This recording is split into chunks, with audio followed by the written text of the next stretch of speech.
साथियों, कल शाम की ही बात है। टीवी प्रोग्राम में नेहा कक्कड़ जी के साथ एक जाने माने कवि संतोष आनंद जी का मैं कार्यक्रम देख रहा था। वो एक बहुत ही जगत प्रसिद्ध कवि कहिए या सिने कवि कहिए, जिनके गीत आज भी हमारे दिलों में गुनगुना। उस कार्यक्रम को देखकर मुझे उनके कुछ ऐसे गीत याद आने लगे। उनमें से एक गीत था कि दहकता है बदन कैसे, सुलगती हैं सांसें क्यों, ये कैसी आग होती है, पिघलती है ये शम्मा क्यों। जल उठी शम्मा तो मचल कर परवाना आ गया, आग के दामन में अपने आप को लिपटा दिया। हमने पूछा दूसरे की आग में रखा है क्या,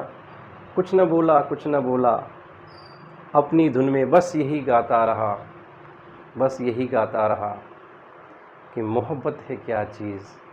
हमको बताओ, ये किसने शुरू की, ये हमें भी बताओ। संतोष आनंद जी ने मोहब्बत को ढूंढा है, मोहब्बत के बारे में जानने का प्रयास किया, उसका विश्लेषण किया है कि आखिर ये स्नेह, ये मोहब्बत, ये इश्क, ये प्रणय क्या है। मैं ऐसा सोच ही रहा था कि तभी मेरे दिल दिमाग पर उर्वशी ने दस्तक दी। उर्वशी जो नंदन वन की उषा हैं, जो स्वर्ग लोक की चांदनी हैं, जो कामदेव की आरती की शिखा हैं, वो उर्वशी मेरे दिल दिमाग पर जब उनकी दस्तक हुई तो मैंने सोचा क्यों ना उर्वशी के द्वारा जो प्रेम का विश्लेषण हुआ है, क्यों ना हम उसे भी जानें। मैं बात कर रहा हूँ साथियों, उर्वशी रामधारी सिंह दिनकर जी की कृति, एक काव्य कृति, जो एक ऐसा काव्य है जो नाटकीय तत्वों को अपने अंदर समाये हुए हैं और नाटकीय तत्वों का निर्वहन करते हुए इस काव्य की रचना की गई है। उर्वशी शीर्षक से जो दिनकर जी ने लिखा है वो वाकई हृदय को छू लेने वाली रचना है। उसमें भी इसी प्रकार प्रेम की व्याख्या की गई, प्रेम का विश्लेषण किया गया है तथा प्रेम समस्याओं को उसमें उकेरा गया है। तो उर्वशी के माध्यम से जो उन्होंने कहा, तो अब हमें देखना है कि जो रामधारी सिंह दिनकर जी ने सोचा प्रेम के बारे में, संतोष आनंद जी ने भी वैसा ही सोचा है। अगर हम इससे पूर्व पीढ़ी कर जाएँ तो कवि कालिदास के काव्य को अगर हम खंगालें तो उन्होंने भी प्रणय का विश्लेषण किया, प्रणय को जाना है, जो अनुभव किया वो शब्दों के माध्यम से हमें दिया है, तो उसका हम रसास्वादन करते हैं। तो इसी व्याज से हम देखते हैं कि कवियों ने प्रणय के बारे में क्या क्या सोचा है। तो उर्वशी की कहानी कुछ इस प्रकार है कि जब उर्वशी देवलोक में अपने सुरलोक में विचरण करते अपनी सहेलियों के साथ विचरण कर रही थी, तो तभी अचानक एक दैत्य उन पर आक्रमण कर देता है और उन्हें अपनी बाहों में ले लेता। तभी उनका चीख पुकार, उनका क्रंदन सुनकर महाराजा पुरुरवा जब सुनते हैं तो वो तत्काल वहाँ पहुँचते हैं और उन्हें अपने बाहुबल से उस राक्षस से मुक्त करते हैं। तभी सहेलियाँ देखते हैं कि इतना सुंदर व्यक्तित्व वाला एक राजा, जो न केवल बलशाली है बल्कि अति सुंदर है, उसने उर्वशी को राक्षस से मुक्त कराया। इस प्रकार घटनाक्रम के बाद राजा पुरुरवा प्रतिष्ठानपुर वापस लौट आते हैं, लेकिन उस घटना के बाद उर्वशी उनके विचारों में मग्न हो जाती है। कहीं वो अपना हृदय दे बैठती है, हृदय खो बैठती है। पुरुरवा से उन्हें प्रेम होने लगता है, तो प्रेम में वो डूबी रहती हैं। तो उनकी सहेलियाँ जब देखती हैं तो आपस में बातें करती हैं कि हम अशरीरी हैं, सूक्ष्म हैं, प्रकाश सम हैं, हम अदृश्य हैं, लेकिन आज ये देवी हमारी सहेली उर्वशी किसी शरीरी व्यक्ति के प्रेम में निमग्न हुई पड़ी है और उन्हें किसी चीज़ का भान नहीं, न समय का भान, न भूख न प्यास लग रही है। क्या होगा, क्या उर्वशी इस पृथ्वी लोक पर जाकर बस जाएंगी, जबकि ये हमारे लिए नहीं बना है। तब इसी पर चर्चा करते हुए प्रेम के बारे में जो बताया गया, तो रंभा नाम की जो उनकी सहेली थी, उर्वशी की सहेली, वह अपनी दूसरी सहजन्या से आपस में बात करती हैं कि देखो ये क्या है। तब सहजन्या अपने विचारों को, प्रेमगत विचार को, प्रेम के विषय में जो उनके गंभीर विचार थे, उन विचारों को रंभा के समक्ष रखती हुई कहती हैं, और एक काव्य है इसमें कि इसमें क्या विस्मय है, यानी इसमें क्या ताज्जुब है। ताज्जुब नहीं, इसमें कोई विस्मय नहीं, कोई आश्चर्य नहीं, कि कहते हैं धरती पर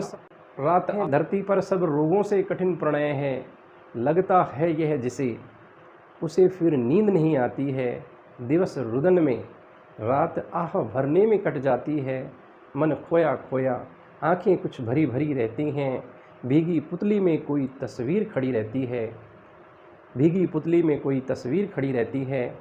सखी उर्वशी, उर्वशी भी कुछ दिन से है खोई खोई सी, खड़ी खड़ी अनमनी तोड़ती कुसुम पंखुड़ियाँ, किसी ध्यान में पड़ी गंवा देती है घड़ियों पे घड़ियाँ। अर्थात रंभा को सैजन्या बताती है कि ये प्रेम मार्ग बड़ा ही कठिन है, इस पर चलना बड़ा मुश्किल है, इसमें बहुत बाधाएं आती हैं, परेशानियाँ आती हैं, और ये मार्ग इतना सहज नहीं है जिस मार्ग पर हमारी ये सखी चल पड़ी है। कहते हैं पृथ्वी पर जितने भी रोग हैं उन सब भयंकर रोगों में से भयंकर रोग है वो ये प्रणय है, ये प्यार है, ये प्रेम है। ये प्रेम रोग सबसे कठिन रोग है, और जिसे ये लग जाता है फिर उसे नींद नहीं आती है। दिवस रुदन में, रोने में ही पूरा दिन, आंसू झरकाने में झरकने में पूरा दिन निकल जाता है, और रात आह भरने में गुजर जाती है। तो मन खोया खोया सा और आँखें कुछ भरी भरी रहती हैं, आँखों में भारीपन हो जाता है, क्योंकि रात्रि में हम सोते नहीं, प्रेमी जन सो नहीं पाता है, तो उसकी आँखें भरी भरी रहती हैं, और भीगी पुतली में कोई तस्वीर खड़ी रहती है। सखी उर्वशी भी कुछ दिन से खोई खोई सी है। तो वो मनोदशा का जो वर्णन सखी ने किया है उसका विशेषण उर्वशी के माध्यम से इस काव्य में। फिर आगे उन्होंने कहा है, अगले काव्य खंड में उन्होंने कहा है कि दृग से झरते हुए अश्रु का ज्ञान नहीं होता, दृग से झरते हुए अश्रु का ज्ञान नहीं होता,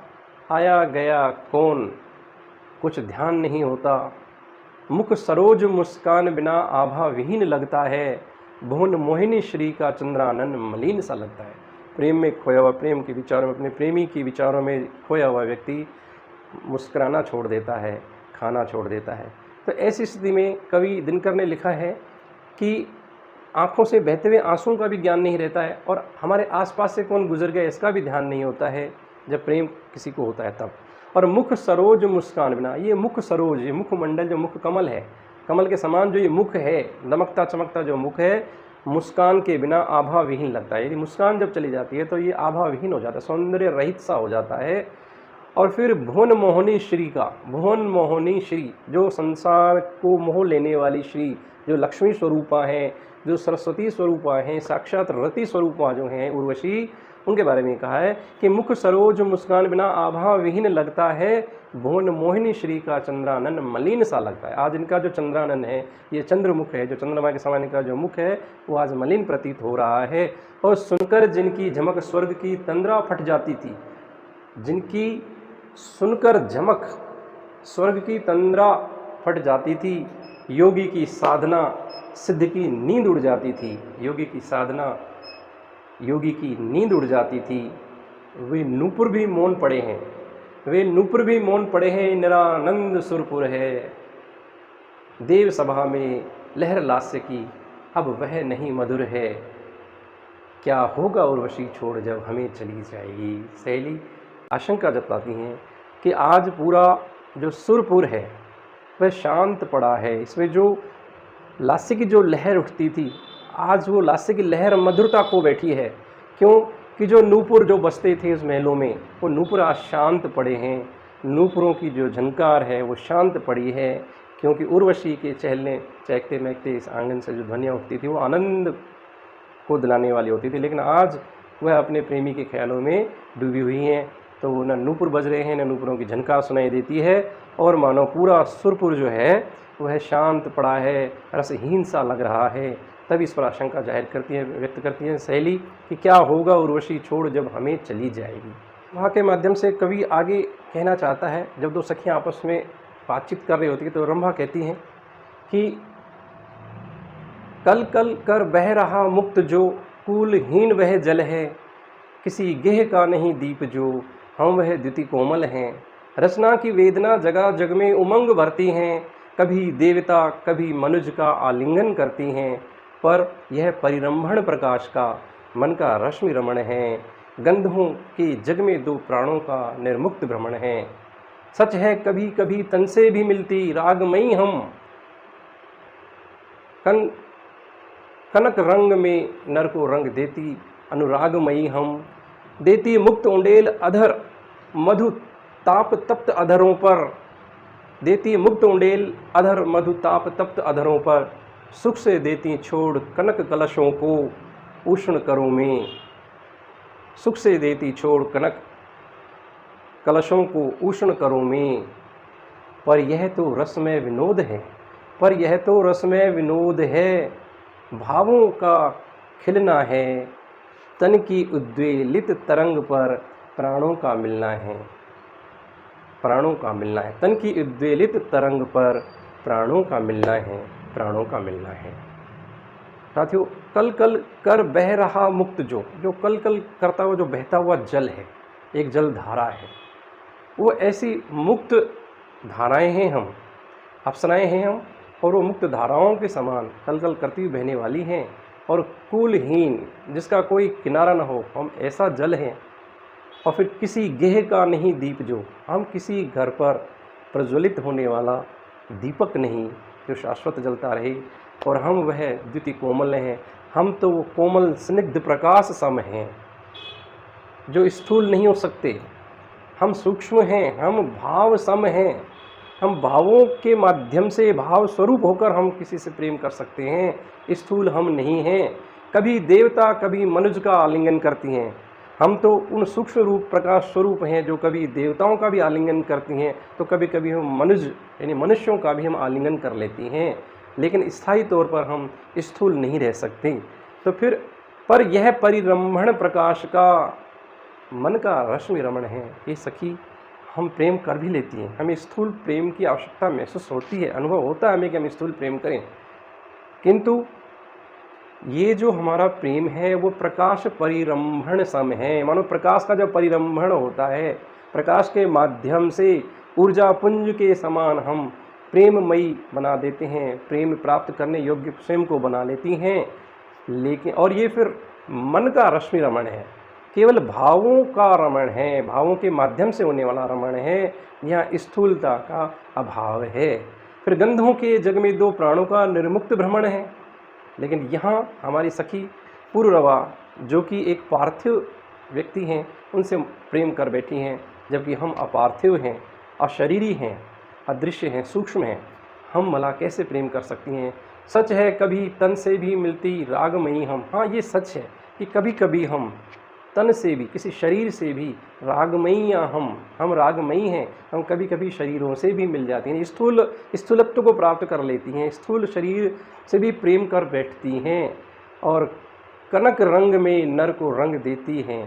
और मानो स्वर्णमयी रंग में प्रेम की आभा में मनुज को, जो पृथ्वी पर बसने वाले मनुज हैं, उनको हम रंग देती हैं, ये सत्य है। और देती मुक्त उंडेल अधर मधु ताप तप्त अधरों पर, हम मनुष्य की जो चाहते हैं, जो उनके तप्त अधर हैं, उन गर्म होठों पे अपना जो अधर मधु है, जो हमारे अपने होठों का जो रस है, वो हम उंडेल देती हैं इन मानवों पर, इन स्थूल शरीरस्थ मानवों पर हम अपना प्यार उंडेल देती हैं। ये सत्य है, हमें भी आवश्यकता अनुभव होती है इस बात की, लेकिन ये स्थायी नहीं है। सुख से देती छोड़, और फिर ऐसी स्थिति में सुख से हम अपने आप को उन तप्त करों में, उन तप्त हाथों में कनक सम हम जो हैं, जो सॉफ्ट हैं, जो कोमलांगा हैं, वो हम इन मनुष्यों, इन पृथ्वी के जो पार्थिव मनुष्य हैं, उनके उष्ण करों में, गर्म हाथों में हम अपने आप को सौंप देती हैं, प्रेम में मग्न हो जाती हैं, सामने वाले को भी मग्न कर देती हैं, ये सत्य है। पर यह तो रसमय विनोद है, लेकिन हे सखी, यह तो मात्र रसमय एक विनोद मात्र है हमारे लिए, ये क्षणिक